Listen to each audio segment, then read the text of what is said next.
ఇది నా ఆత్మకథ అయినప్పటికీ ఇందులో నా గురించి కంటే ఇతరుల గురించే ఎక్కువగా రాయాలని సంకల్పించుకున్నాను. ఇందులో మనల్ని మనం పొగుడుకోవాలా, ఎదుటివారిని తిట్టిపోయాలా అనే విషయం గురించి కొన్ని వందల సంవత్సరాల పాటు ఆలోచించాలి. మనల్ని మనం పొగుడుకోవడం వల్ల వచ్చే ఆనందం కంటే ఎదుటివారిని చెడతిట్టడం వల్ల కలిగే ఆనందమే ఉన్నతమైనదని, ఉత్కృష్టమైనదని అర్థం చేసుకొని నా ఈ ఆత్మకథను ఆ పనికి అంకితం చేయదలుచుకున్నాను. ఇది చదివి లోకం కొంతైనా బాగుపడుతుందని నేను భావిస్తున్నాను. నా గురించి నేను మొట్టమొదటిగా చెప్పుకోవాల్సింది ఏమిటంటే, నాకు దెయ్యాల మీద నమ్మకం లేకపోవడం. బాగా చిన్నప్పుడే నేను ఒక బేడ పెట్టి ఒక పుస్తకం కొని చదివాను.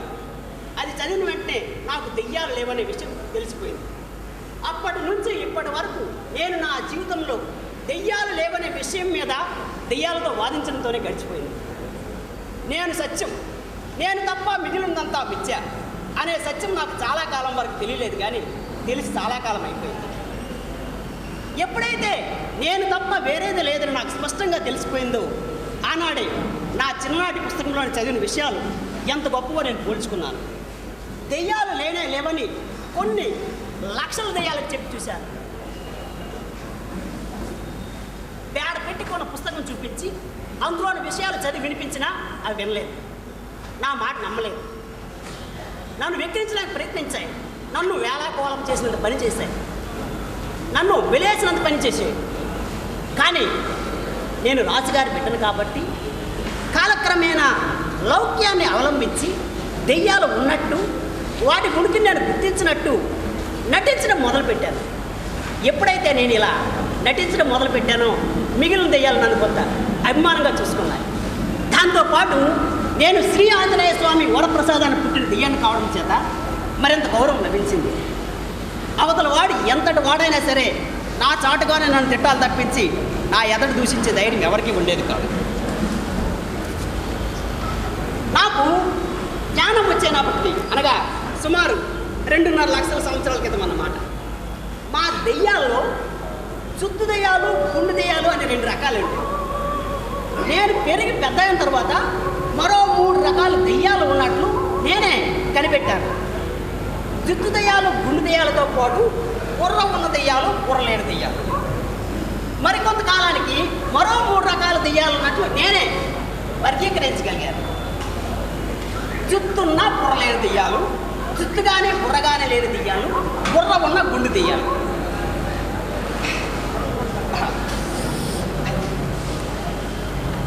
ఇలా కాసేపు చూస్తూ ఉండండి, నేను ఒకటికి పోయి వస్తాను.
నువ్వెవరో నాకు తెలియకపోయినా పర్వాలేదు, కానీ నేనెవరో నీకు తెలియకపోతే ఎలాగా? ఇప్పటికైనా తెలుసుకో, నేను కింపురుషుల రాజుని. మేము దేవగణాల కుటుంబానికి చెందినవారు. నువ్వెవరో నాకు తెలియకపోయినా నాకేమీ నష్టం లేదు, కానీ నీకు నష్టం అని నాకు అర్థమైంది. నువ్వెవరో నాకు తెలియడం వల్ల నాకేమీ లాభం లేదని నాకు తెలుసు. అదేవిధంగా నేనెవరో నీకు తెలియకపోతే నాకు కానీ నీకు కానీ వచ్చే నష్టం ఏదీ లేదని నా అభిప్రాయం. నువ్వెవరో జ్ఞాని వలే ఉన్నావు. జ్ఞానులు ఈ సీతాకోక చిలుకల మీద తిరగడం నేను ఎప్పుడు చూడలేదు. ఓ కింపురుషుడా, నువ్వు సామాన్యుడు కాదు. అవును, నేను జ్ఞానినే. ప్రపంచ ప్రపంచంలో ఆ రహస్యం ఇంతవరకు నా ఒక్కదానికి తెలుసు, ఇతరులు ఎవరికీ తెలియదు.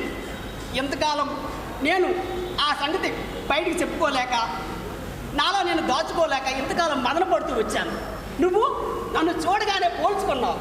అయితే నువ్వు ఈ ఉప్పు పూలు తినడానికి వచ్చావా? ఛీ, నేనే కాదు, మా పిశాచి శాతలు ఎవరు ఎక్కువలు తినరు. నేను ఈ చెట్టు మీద గల ఊరికే వచ్చాను. మరైతే ఏం పని చేస్తుంటావు? నేనేం పని చేయను, నేను ఆలోచిస్తూ ఉంటాను. ఆ సంగతి నేను చూడగానే పోల్చుకున్నాను. జ్ఞానులు ఒట్టి పనికి మాలిన వారు. ఫర్ సపోజ్ నేనున్నాను అనుకో, ఈ చెట్టు మీద ఊరికనే రాలేదు, ఉప్పు పూలు తినడానికి వచ్చాను. నా నెమ్మది కూడా అందుకే వచ్చింది. మరి నువ్వు ఊరికనే వచ్చావు, అందుకే నువ్వు జ్ఞానివని పోల్చేశాను.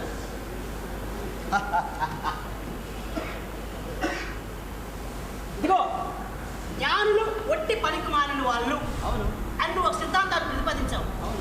అక్కడితో సరిపోదు, నిరూపించు.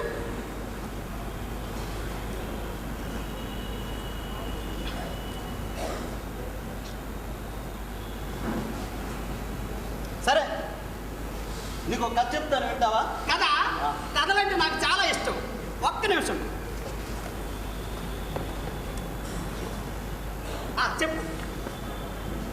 పూర్వం ఆ, ఆకాశగంగా నదీ తీరంలో ఆ. కొంతమంది గంధర్వులు నివసించేవారు. అవునా? వారు తమ పొట్టకూటి కోసం కొన్ని పాటలు పాడుతుండేవారు. ఆహా. అందులో గంధర్వుడు మాత్రం పాటలు పాడుతూ ఆ, అలా అలా జీవనాన్ని సాగించేవాడు.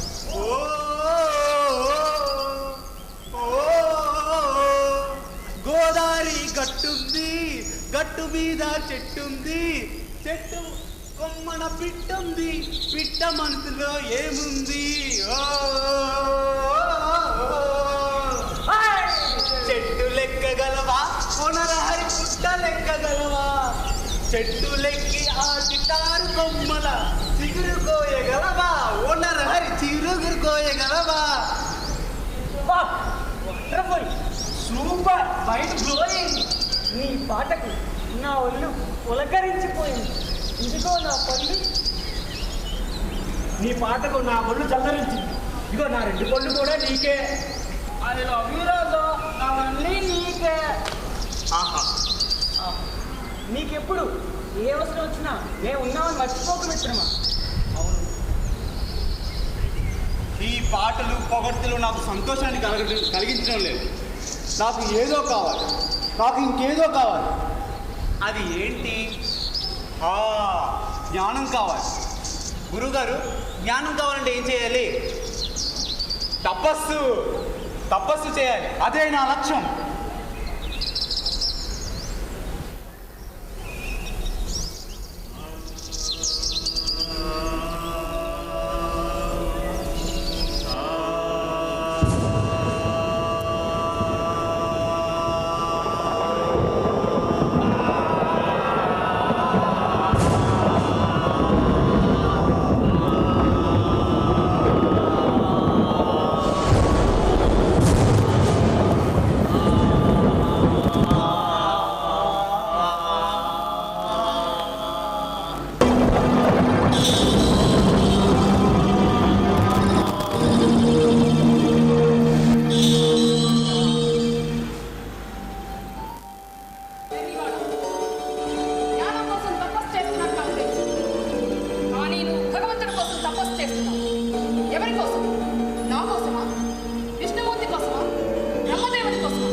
స్వామి, నా వరం సంగతి. సరే, నువ్వు కోరిన వరాన్ని అనుగ్రహిస్తున్నా. సంతోషంగా ఇంటిమే ఆ గడ్డాలు తీసే. ప్రపంచం అంత జ్ఞానమయమైపోయింది.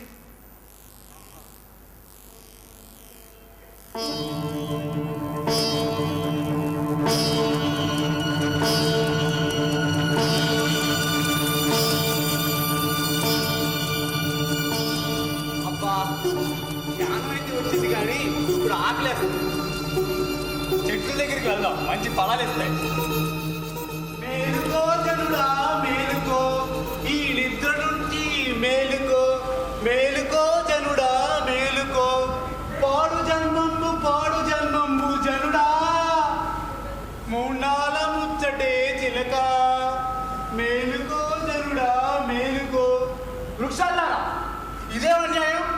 ఇంతకు ముందు సహజ సిద్ధమైన పాటలు పాడితేనే మంచి అమృతమైన ఫలాలు ఇచ్చేవాళ్ళు.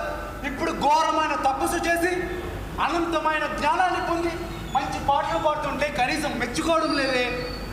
అది కాదు మిత్రమా, ఇది వరకు నువ్వు గంధర్వ సహజమైన పాటలేవో పాడేవాడివి, అవి మాకు అర్థమయ్యేవి. కానీ ఇప్పుడు నువ్వు జ్ఞాన సంబంధమైన పాటలే పాడుతున్నావు, ఒక్క ముక్క కూడా అర్థం కావడం లేదు. ఈ పాటలు వింటే మాకు తన్మయత్వం కలగట్లేదు. ఇంత ముందులా నువ్వు పాడిన పాటలు పాడవా ప్లీజ్? నేనా? బ్రతుకు తెరువు కోసం ఇతరులకు నచ్చే పాటలు పాడేవాడు పాఠకులి అవుతాడు. బ్రతుకు తెరువు కోసమే తనకు ఇతరులకు నచ్చే పాటలు పాడేవాడు మామూలు పాఠకులి అవుతాడు.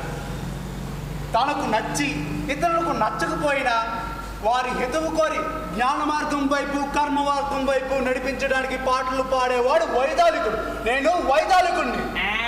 అలాగే మా దగ్గర పనులు లేవు, నువ్వు వెళ్ళు. మాకు జ్ఞానం కావాల్సి వచ్చినప్పుడు కబురు పంపుతాంలే, పదర్రా. అజ్ఞానంలోని ఆనందం సహజమైనది అయినప్పటికీ అది భ్రమతో కూడుకున్నది. వాడికి అజ్ఞానం దుఃఖహేతు, అందుకే వాళ్ళకి ఎన్నటికీ ఆనందం కలగదు. అబ్బా, ఆకలి మాత్రం తెగవేసేస్తుంది. వేటకు వెళ్దాం.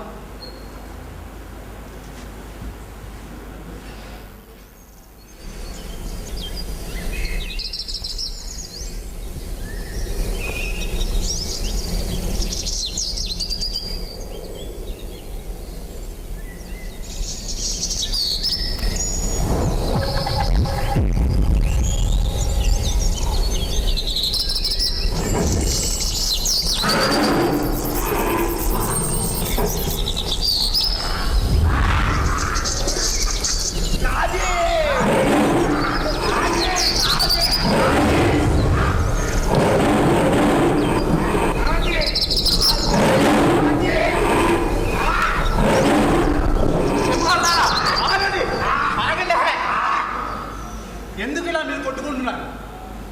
మీరు ఈ సింహాన్ని 2 భాగాలుగా చేసుకొని పంచుకోవచ్చు కదా. లేదా నేను కూడా ఉన్నాను కాబట్టి 3 భాగాలు చేయండి. లేదా మీ ఇద్దరు హృదయ వైశాల్యాన్ని ప్రకటించి ఈ మోసాన్ని నాకు బహుకరిస్తే నేను నా యందు ఉన్న భగవంతుడు సంతోషిస్తాడు. ఏమంటారు? అలాగా